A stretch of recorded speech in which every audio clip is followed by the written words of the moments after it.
Against women. दोस्तों, अगर patriarchy होगी तो वायलेंस होगी ही। हर अनजस्ट सिस्टम वायलेंस के बिना नहीं चल सकता। अगर अमेरिका ने अपनी पावर बना के रखनी है तो उसको कभी तो अफगानिस्तान पे और कभी इराक पे और कभी सीरिया पे बम बरसाने ही होंगे। उसका पैसा बनता है और उसको पेट्रोल चाहिए। ये कोई डेमोक्रेसी के लिए इराक और अफगानिस्तान पर बम नहीं बरसे। उनकी मुसीबत ये है कि पेट्रोलियम मुस्लिम देशों के नीचे है।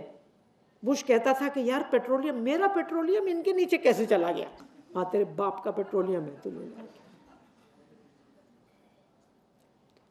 तो दोस्तों, every unjust system, caste system बिना वायलेंस के नहीं चल सकता, क्लास सिस्टम बिना वायलेंस के नहीं चल सकता। दिल्ली की जिस कॉलोनी में मैं रहती हूं, वहां सिर्फ कॉलोनी पर चौकीदार नहीं बैठे और कैमरे नहीं लगे हुए।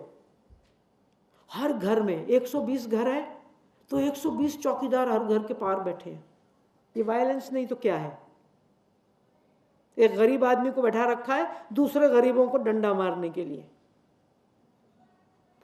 पेट्रियार्की में वायलेंस सिस्टमैटिक है, सिस्टमिक है, स्ट्रक्चरल है, ढांचागत है। अगर पेट्रियार्की होगी तो वायलेंस होगी ही, या वायलेंस या फियर ऑफ वायलेंस। मेरा कभी रेप नहीं हुआ, मगर क्या मैं रेप के डर से कभी फारिग हुई? क्या मैं अपनी गली में बिना पीछे देखे दिन में और रात में चल सकती हूँ? अपनी गली में क्या जंग चल रहा है मेरे देश में कि कोई औरत यहां बिना पीछे देखे सामने नहीं चल सकती? कौन जंग कर रहा है? ये क्या बाहर से आए हुए हैं? अपने घर के लोग हैं। तो violence against women is structural. और दुनिया में दोस्तों यूएन कहता है कि 3 में से 1 औरत पर हिंसा होती है। तो दुनिया में 7 बिलियन प्लस लोग हैं, आधी औरतें हैं, 3.5 बिलियन। 3 में से 1 पर हिंसा होती है। इसका मतलब 1 बिलियन से ज्यादा औरतों पर तशद्दुद होता है। 1 बिलियन का मतलब 100 करोड़। और सबसे बड़ी बदकिस्मती ये है इस जंग के बारे में, इससे बड़ा जंग दुनिया में कोई नहीं है। सबसे बड़ी बदकिस्मती है कि ये जंग सबसे ज्यादा घरों के अंदर होता है। इंडियन आंकड़े कहते हैं कि 90% पीपल जो रेप करते हैं वो जान पहचान वाले होते हैं, घर के होते हैं। लोग कहते हैं कि बेटी तुम घर के बाहर मत जाओ। सभी कुछ तो घर के अंदर हो रहा है। डाउरी डेथ घर के अंदर हो रही है, फीमेल फिटिसाइड घर के अंदर हो रहा है, मैरिटल रेप घर के अंदर हो रहा है, डाउरी डेथ्स घर के अंदर हो रही हैं, इंसेस्ट घर के अंदर हो रहा है। सबसे खतरनाक जगह कोई है तो घर है। मैंने एक गाना लिखा था बहुत बरस पहले कि कौन कहता है जन्नत से, हमसे पूछो जो घर में फंसे। ना हिफाजत ना इज्जत मिली, कर कर कुर्बानी हम मर गए। दुश्मनों की जरूरत किसे, जुल्म अपनों ने हम पे किए। हमने हर शय सवारी, मगर खुद हम बदरंग होते गए। तो सबसे ज्यादा ये तशद्दुद हमारे परिवारों में होता है। और वायलेंस औरतें भी औरतों पर करती हैं, लेकिन 90% से ज़्यादा वायलेंस मर्द औरतों पर करते हैं। और मैं यहाँ ये बात कह दूँ कि मर्द वायलेंट पैदा नहीं होते। अगर मर्द वायलेंट पैदा हुए होते तो जीसस क्राइस्ट कहाँ से आते, बुद्ध कहाँ से आते, प्रॉफिट कहाँ से आते? ये बायोलॉजिकल नहीं है। हम सोसाइटी मर्दों को मर्दाना बनाती है, उन्हें जालिम बनाती है, उनसे उनकी इंसानियत छीनती है। तो दोस्तों कभी कभी तो मेरा मानना है कि जब मैं स्पिरिचुअलिटी की बात करती हूँ, रूहानी बात करती हूँ, तो मैं मानती हूँ कि पेट्रियार्की औरतों पर इतना बुरा असर नहीं करती जितना बुरा असर वो मर्दों पर करती है। मेरा अगर रेप होता है तो ठीक है, मेरे ऊपर किसी ने जुल्म किया, लेकिन रेपिस्ट वो तो खुद बना। रेपिस्ट इंसान नहीं हो सकता। कोई मर्द जो 6 महीने की बच्ची का बलात्कार कर सकता है, उसको अस्पताल ले जाने की ज़रूरत है। मैं तो ये भी नहीं मानती कि उसको सज़ाए मौत देने की ज़रूरत है, मैं सज़ाए मौत के ख़िलाफ़ हूँ। वो बेचारा बीमार है, उसको सोसाइटी ने बीमार कर दिया, मजाजी खुदा कह के उसको बीमार कर दिया, राजा बेटा कह के उसको बीमार कर दिया। आपको पता है कि साउथ एशियन मर्दों का सबसे बड़ा कंट्रीब्यूशन क्या है? उन्होंने पूरे हिंदुस्तान को यूरिनल बना दिया। कहीं भी खड़े हो जाते हैं, कोई पेड़, कोई दीवार, कोई मैदान, मतलब बेशर्मी की हद देख लीजिए तो साउथ एशिया में देख लीजिए। ये ऐसे पैदा नहीं हुए थे, इन्हें बनाया गया बाकायदा ट्रेनिंग देकर, और दे आर बिकमिंग डीह्यूमनाइज्ड। मगर वो इस पर सोच नहीं रहे क्योंकि उनको ताकत इतनी मिल रही है पेट्रियार्की में। 99% प्रॉपर्टी पर उनका कब्जा है, 90% पार्लियामेंट सीट्स पर कब्जा है। मगर वो भूल गए कि 100% रेपिस्ट मर्द हैं, 99% टेररिस्ट मर्द हैं, 99% सुइसाइड बॉम्बर्स मर्द हैं। तो ये नुकसान देखिए। प्रॉपर्टी ज़्यादा इम्पोर्टेंट है कि इंसानियत? मेरी नज़र में इंसानियत। तो दोस्तों मैं ये मानती हूँ कि पेट्रियार्की औरत और मर्द, लड़की और लड़का दोनों का नुकसान कर रही है। तो फिर हम इसको क्यों झेल रहे हैं? क्यों इसको सिर पर लादे हुए घूम रहे हैं? पेट्रियार्की ख़त्म होगी तो मेरा भाई कह सकता है कि देख मैं तो म्यूज़िक करना चाहता हूँ, पिताजी का बिजनेस तू संभाल ले, और मैं संभाल सकती हूँ। पेट्रियार्की नहीं होगी तो मियाँ के गुजरने पर बीवी संभाल लेगी घर को। उसको अगर आज़ादी होगी तो मर्दों को समझना है कि अगर औरत आज़ाद नहीं है दोस्तों तो कोई मर्द आज़ाद नहीं हो सकता। आप चौकीदारी करते रहोगे अपनी बेटियों की, आप दहेज इकट्ठा करते रहोगे अपनी बेटियों का, आप उनको बलात्कार से रोकते रहोगे अपनी बेटियों को। औरत और मर्द वैसे नहीं है जैसे इंडिया और ब्रिटेन थे। इंडिया ने कह दिया ब्रिटिश क्विट इंडिया, ना औरत मर्द को कह सकती है कि भैया क्विट इंडिया, ना मर्द औरत को कह सकता है क्विट इंडिया। हम एक दूसरे के साथ जुड़े हुए हैं। अब तक आपने हमें दबाकर ज़िंदगी गुजारी है, अब हमारी बेटियां दबने को तैयार नहीं होंगी, मेरी ऐसी उम्मीद है, अगर वो पढ़ रही हैं तो। अब हम बराबरी चाहते हैं, ना ज़्यादा ना कम।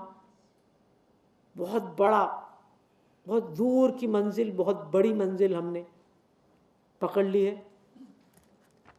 इस पर हम लोग लड़ रहे हैं सैकड़ों सालों से। कितना और लड़ना पड़ेगा हमें नहीं मालूम, मगर कोई गम नहीं है कि मंजिल मुझे मिले ना मिले, इसका गम नहीं। मंजिल की जुस्तजू में मेरा कारवां तो है। शुक्रिया।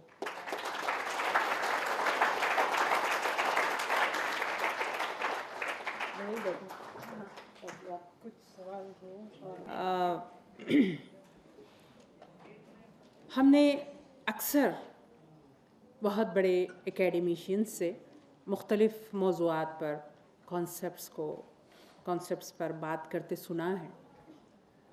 मैं समझती हूँ कि आज का जो लेक्चर है इतनी आसानी से हम सब के दिलो दिमाग तक पहुँचा है, वो यकीनन मेरी इस बात से आप तमाम मुत्तफ़क़ होंगे। ख़ास तौर पर जो आज के समाज के अहम मसाइल हैं जिनकी तरफ मैडम इशारा कर रही थी, वो खा पैट्रियार्की की शक्ल में हो, जेंडर की शक्ल में हो, या स्टीरियोटाइपिंग की बात हो, या डिस्क्रिमिनेशन की बात हो, ये वो तसव्वुरात, ये वो कॉन्सेप्ट्स हैं जिन्हें समझने की बहुत ज़्यादा ज़रूरत है। और मेरा यकीन है कि उसे जिस आसानी से हमारे दिलो दिमाग तक पहुंचाया गया, मैं समझती हूँ इसके लिए कई एक लेक्चर्स भी काफ़ी नहीं होते। और मुझे पूरी उम्मीद है कि आप तक जो बात पहुंचाई गई है उसके साथ आपके जहन में बहुत सारे सवाल भी आए होंगे। थोड़ी देर के लिए इसको एक ओपन सेशन बनाते हैं और ये बेहद अच्छा मौका है रास तौर पर गुफ्तगू करने का। तो हम शुरुआत करते हैं। जो कोई मैडम से कुछ पूछना चाहें, कुछ बात करना चाहें, तो उन्हें इजाज़त दी जाती है। जी, Mohammad Nazrul Hogia, PhD, department of social exclusion and inclusive policy. भाई कौन कर लीजिए।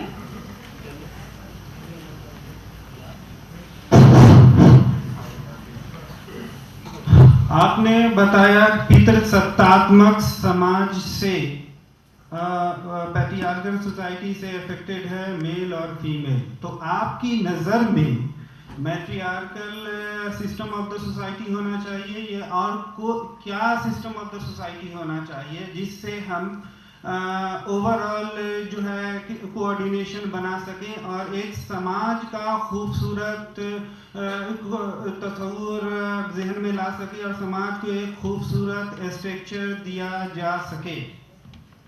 मेरा नाम शादाब आलम है और मैं हिस्ट्री डिपार्टमेंट से हूँ।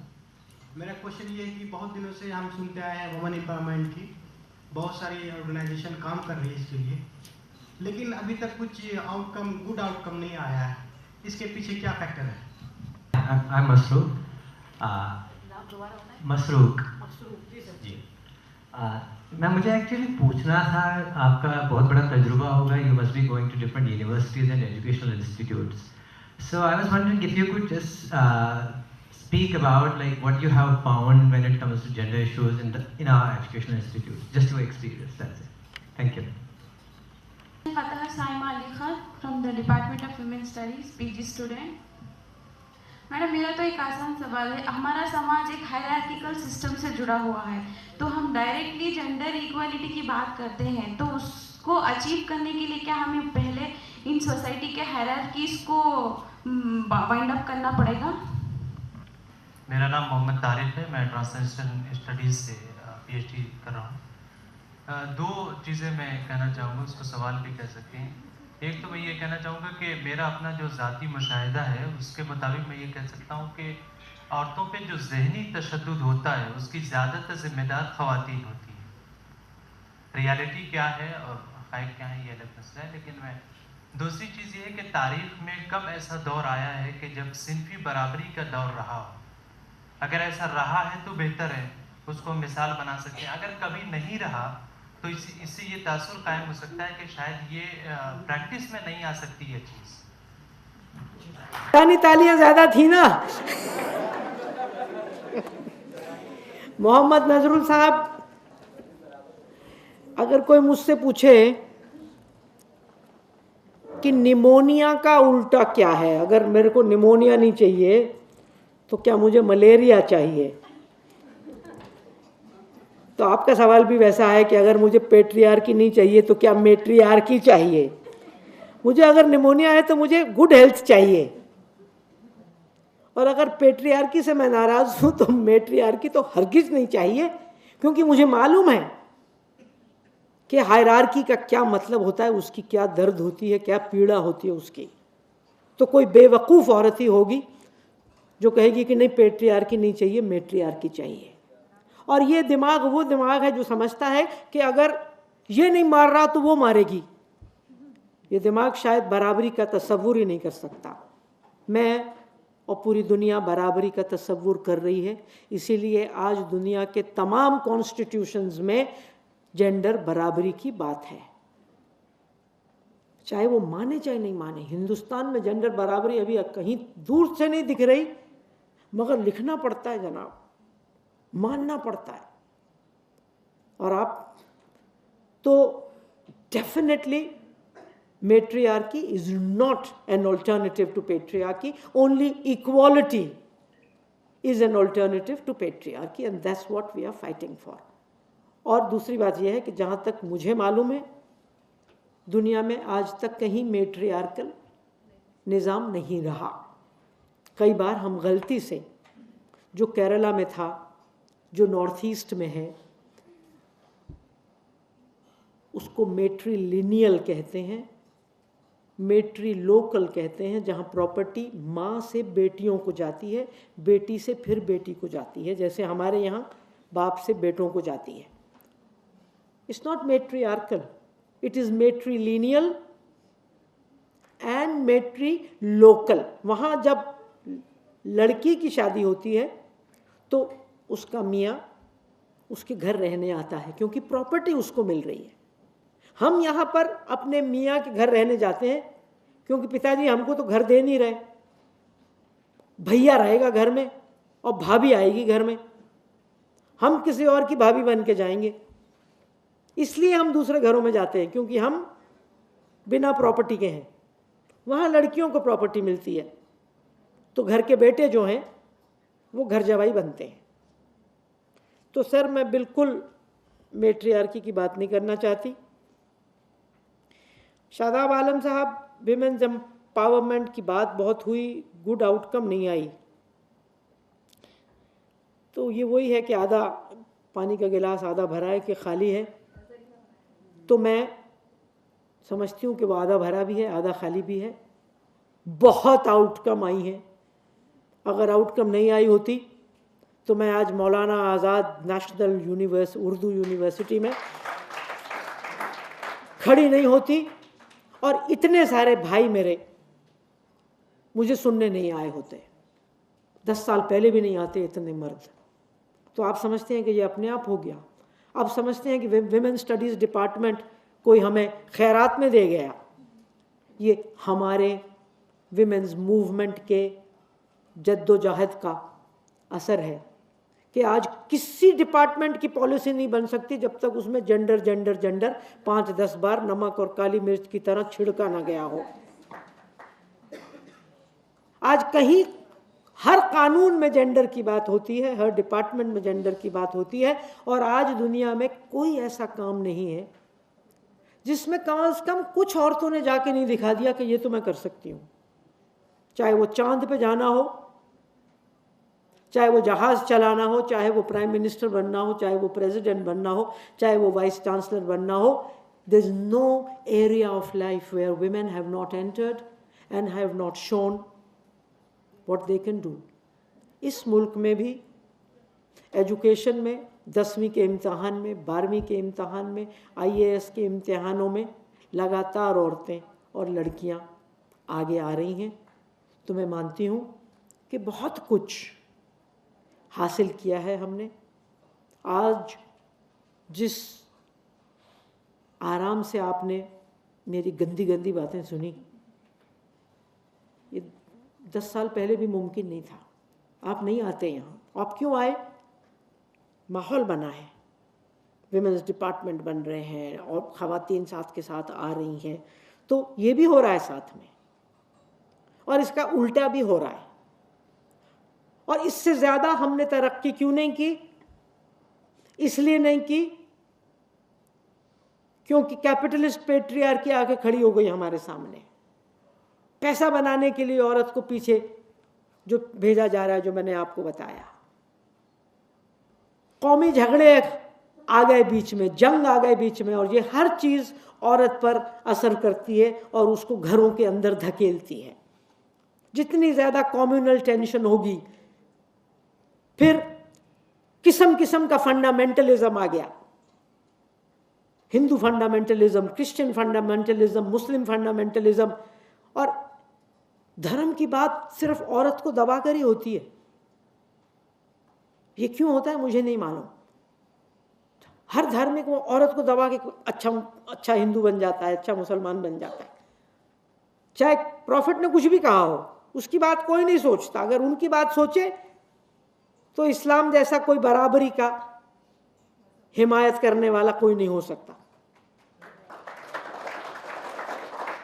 मगर उनकी बात कौन कर रहा है? ठेकेदार तो दूसरी बातें कर रहे हैं। तो भाईजान, बहुत फ़र्क आया है, बहुत गुड आउटकम्स आई हैं, बहुत नए कवानीन बने हैं, यहाँ तक कि आजकल लोग कह रहे हैं कि साहब बहुत उसका गलत असर पड़ रहा है, जो कि वो भी हो रहा है। और कौन से कानून का गलत इस्तेमाल नहीं हुआ?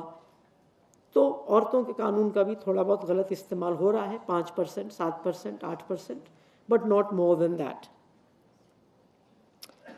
मसरूक भाई, जेंडर इन एजुकेशनल इंस्टीट्यूशन, मैं कहाँ जाती हूँ यार, मैं तो कभी कभी फंस जाती हूँ, यहाँ आ गई हूँ, मुझे कुछ नहीं मालूम क्या हो रहा है।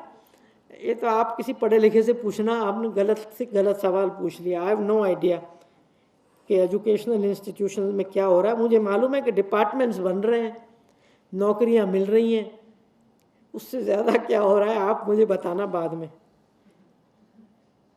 साइमा, क्या जब तक दूसरे तबकियाती निज़ामों को न बदलें तो क्या औरतों और मर्दों में बराबरी आ सकती है? बहुत इम्पोर्टेंट सवाल है और इस पर बहुत बहस हुई है 100-200 सालों से। कार्ल मार्क्स ने कहा कि पहले क्लास को बदलो, अपने आप औरत और मर्द में बराबरी आ जाएगी। दलितों ने कहा पहले ब्राह्मणों को निकालो, अपने आप बराबरी आ जाएगी। हमने कहा अंग्रेजों को निकालो, वो तो बराबरी आ जाएगी। ये सारे के सारे सिस्टम्स, क्लास, कास्ट, रेस, आपस में जुड़े हुए हैं, ये अलग नहीं है।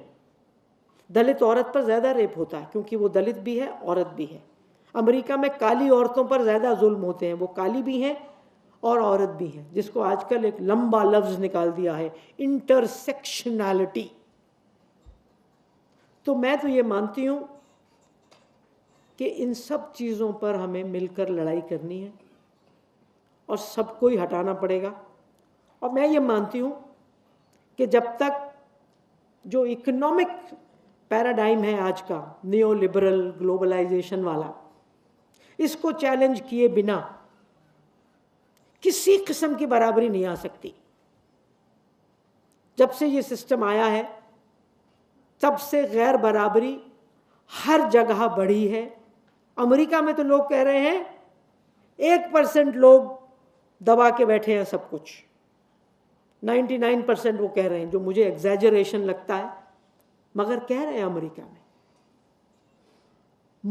गरीब और अमीर मुल्कों में गैर बराबरी बढ़ी है, अमीर और गरीब में बढ़ी है, गोरों और कालों में बढ़ी है, ब्राह्मण और दलित में बढ़ी है, और औरत और मर्द में बढ़ी है।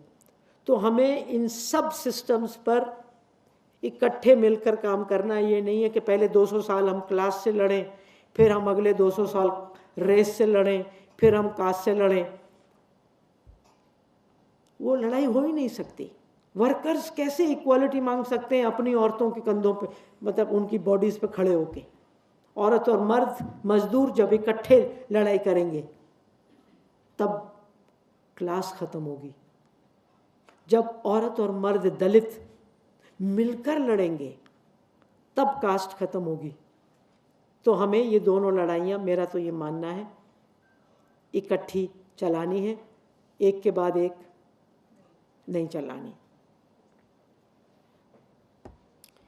तारिक साहब, आप कह रहे हैं कि इमोशनल जुल्म ज़्यादा औरतें औरतों पर करती हैं। मेरे पास कोई ऐसी फिगर्स नहीं है, कोई ऐसा कुछ नहीं है, और मेरा अपना तजुर्बा कहता है कि ऐसा नहीं है। एक मर्द अगर 2 शादियां करता है तो क्या उससे इमोशनल उसकी सिर्फ दूसरी बीवी कर रही है, जो लेके आया है वो नहीं कर रहा है। हमारे यहाँ जो मर्द सुबह से शाम तक अपनी औरतों को गालियाँ देते रहते हैं, क्या उसका कोई इमोशनल फ़र्क नहीं पड़ता है? कहने को तो हिंदुस्तान में हिंदू फंडामेंटलिस्ट बोल रहे हैं कि मुसलमान बहुत बच्चे पैदा कर रहे हैं, मुसलमानों की बहुत शादियाँ होती हैं। हकीकत तो यह है कि हिंदुओं की शादियाँ मुसलमानों से परसेंटेज वाइज भी ज़्यादा हैं, 1 से ज़्यादा। तो क्या उससे औरत पर इमोशनल असर नहीं पड़ता? क्या जब मेरे भाई को पूरे घर की जायदाद दे दी जाती है तो क्या उसका मेरे ऊपर इमोशनल पेन नहीं पड़ती? क्या जब मैं सड़कों पे जाती हूँ और मुझे हर जगह छेड़ा जाता है, क्या मुझे उससे इमोशनल दर्द नहीं होता? क्या सिर्फ सास के बकवास से मुझे इमोशनल दुख होता है? जब मैं अपने मुल्क में, अपने शहर में, अपनी मानू में बिना डर के बाहर नहीं निकल सकती, अपने प्रोफेसर से मैं बिना डर के बात नहीं कर सकती, वहाँ भी मुझे लगता है कि ये मेरा फ़ायदा उठाने की कोशिश कर रहा है, तो मुझे लगता है कि हर सेक्सुअल वायलेंस, हर फिज़िकल वायलेंस के साथ भी जुड़ी होती है इमोशनल वायलेंस, वो बग़ैर इमोशनल वायलेंस की नहीं होती। तो मैं आपके साथ इत्तेफाक नहीं रखती। और जो दूसरा सवाल था कि क्या कभी औरत और मर्द में बराबरी रही है, बहुत अच्छा सवाल है। तो हम लोगों ने पेट्रियार्की की जो शुरुआत है कि इसका ओरिजिन कैसे हुआ, उसके बारे में फ्रेडरिक एंगल्स और कार्ल मार्क्स से सीखा। हम औरतों ने तो उसके ऊपर खुद ज़्यादा नहीं काम कर पाए, उन्होंने किया काम। 1885 में फ्रेडरिक एंगल्स ने एक किताब लिखी थी, origin of private property, family and the state. और उसमें एंगल्स कहते हैं कि दुनिया के इतिहास को, दुनिया की हिस्ट्री को, ह्यूमन हिस्ट्री को 3 भागों में बांटा जा सकता है। एक